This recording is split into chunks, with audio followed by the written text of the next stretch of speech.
Assalamualaikum warahmatullahi wabarakatuh. Perkenalkan, kami dari kelompok 3 ingin mempresentasikan sebuah kasus tentang tantangan keberlanjutan perkebunan kelapa sawit rakyat di Kabupaten Pelalawan, Riau dalam perubahan perdagangan global. Sebelum itu, izinkan kami untuk memperkenalkan diri terlebih dahulu. Saya Naila Maulnizarah dengan NIM akhir 3005. Lalu ada rekan saya Kak Miftah Hidayah dengan NIM akhir 1007. Lalu ada Habisonita dengan NIM akhir 1035. Ada M. Farhan dengan NIM akhir 2005. Selanjutnya ada Putri Sekar Dahlia dengan NIM akhir 2043. Dan yang terakhir ada M. Ibnu Hibban dengan NIM akhir 2061. Baik, langsung saja masuk ke materi yang pertama yang akan saya jelaskan sendiri, yaitu mengenai mengidentifikasi isu etika pada kasus perkebunan kelapa sawit rakyat. Isu yang pertama yaitu ada keberlanjutan lingkungan. Keberlanjutan lingkungan menjadi perhatian utama, di mana praktik perkebunan yang tidak berkelanjutan telah menyebabkan deforestasi dan degradasi lahan. Hal ini juga berdampak pada hilangnya keanekaragaman hayati akibat konversi lahan, meningkatnya emisi gas karbon dan kebakaran lahan, serta kerusakan lingkungan yang disebabkan oleh praktik budidaya tradisional. Selanjutnya ada isu keadilan sosial. Keadilan sosial tercermin dari adanya kesenjangan akses sumber daya antara petani plasma dan swadaya. Petani swadaya menghadapi keterbatasan akses terhadap informasi, teknologi, dan input produksi. Mereka juga mengalami ketidakadilan dalam penetapan harga TPS dan marginalisasi dalam rantai pasok kelapa sawit global. Konflik lahan dengan masyarakat lokal juga menjadi masalah sosial yang signifikan. Selanjutnya ada legalitas dan tata kelola. Legalitas dan tata kelola muncul karena banyak perkebunan tidak memiliki dokumen legal seperti sertifikat tanah, STDB, dan SPPL. Hal ini diperparah dengan lemahnya pengawasan pemerintah terhadap perluasan kebun dan sistem perdagangan yang tidak transparan, kurangnya dukungan kelembagaan bagi petani swadaya, serta birokrasi perizinan yang rumit dan mahal semakin mempersulit situasi. Isu terakhir yaitu pemberdayaan. Pemberdayaan menjadi kendala serius di mana rendahnya kapasitas dan pengetahuan petani swadaya berdampak pada produktivitas. Keterbatasan akses terhadap teknologi dan praktik budidaya modern, sulitnya mengorganisir petani swadaya dalam kelompok, serta kurangnya pendampingan teknis dari pemerintah swasta yang membuat petani sangat bergantung pada bantuan pihak luar untuk mendapatkan sertifikasi. Selanjutnya saya akan menjelaskan mengenai identifikasi peran stakeholder terkait pada kasus. Yang pertama ada pekebun kelapa sawit terbagi menjadi dua, yaitu pekebun swadaya dan pekebunan plasma. Pekebunan swadaya adalah individu atau kelompok yang mengelola kebun kelapa sawit secara mandiri tanpa dukungan dari perusahaan besar. Mereka berperan sebagai penghasil utama produk kelapa sawit serta menyumbang signifikan terhadap perekonomian lokal. Yang kedua ada pekebun plasma, yaitu beroperasi dalam skema kemitraan dengan perusahaan besar, di mana mereka dapat mendapatkan dukungan teknis dan finansial. Peran mereka penting dalam meningkatkan produktivitas dan kualitas produk kelapa sawit. Selanjutnya ada stakeholder pemerintah, yaitu ada regulasi dan kebijakan. Pemerintah memiliki tanggung jawab untuk menetapkan regulasi yang mendukung keberlanjutan industri kelapa sawit, di mana termasuk pengaturan penggunaan lahan, perlindungan lingkungan, dan penegakan hukum terkait praktik pertanian yang berkelanjutan. Selanjutnya ada dukungan program. Melalui program-program pelatihan dan bantuan teknis, pemerintah dapat membantu pekebun kecil dalam memahami dan memenuhi persyaratan sertifikasi seperti RSPO.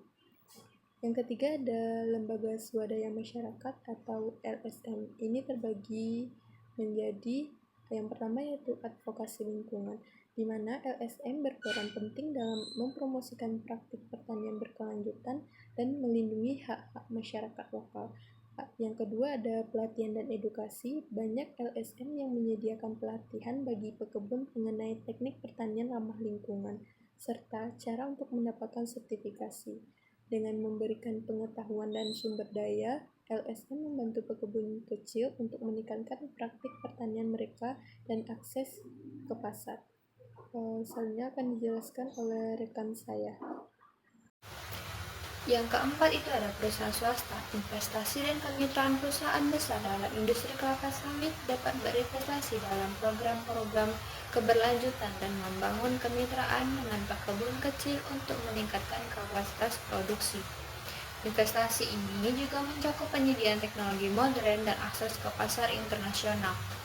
Selanjutnya ada standarisasi produk, yaitu perusahaan swasta juga berperan dalam menetapkan standar kualitas produk yang harus dipenuhi oleh pekebun agar dapat bersaing di pasar global.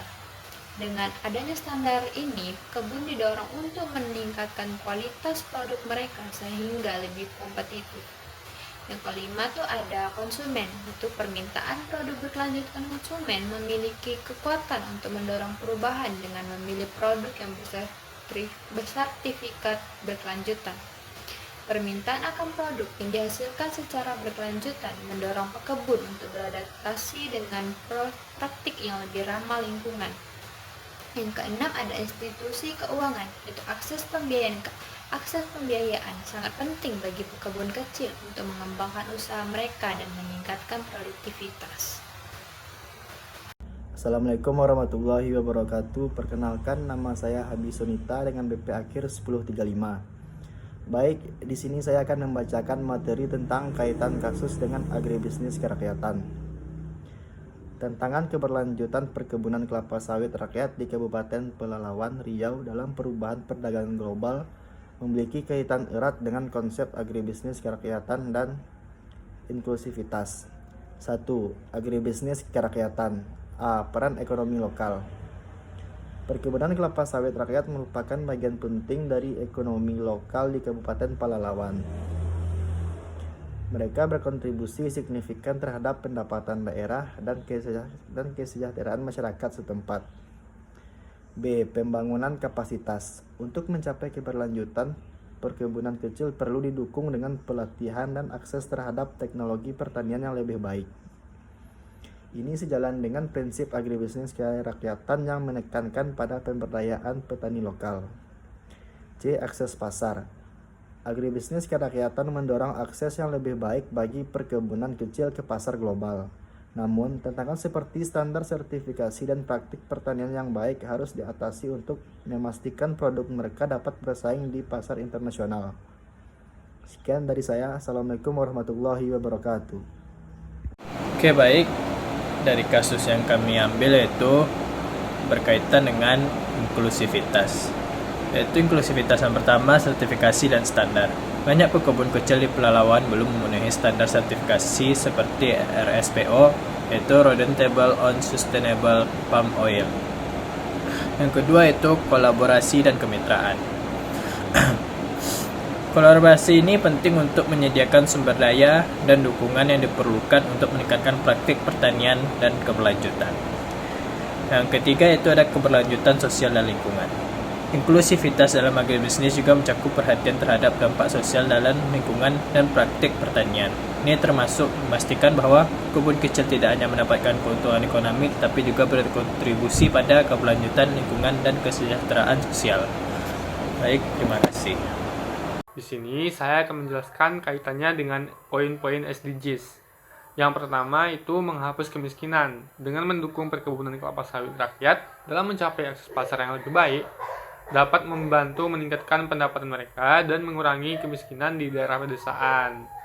Yang kedua itu mengakhiri kelaparan. Meningkatkan kesejahteraan petani juga dapat berdampak positif pada ketahanan pangan, karena pendapatan yang stabil memungkinkan mereka untuk memenuhi kebutuhan dasar. Yang ketiga, itu kesehatan yang baik dan kesejahteraan. Jika praktik pertanian yang digunakan adalah ramah lingkungan, ini dapat mengurangi dampak negatif pada kesehatan dan lingkungan setempat. Selanjutnya itu memberikan pelatihan bermutu, yaitu dengan memberikan praktik pertanian yang berkelanjutan dapat meningkatkan pengetahuan petani terkait metode yang lebih baik.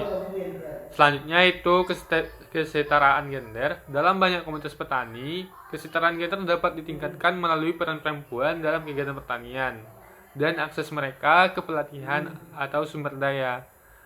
Lalu ada SDGs energi bersih dan terjangkau.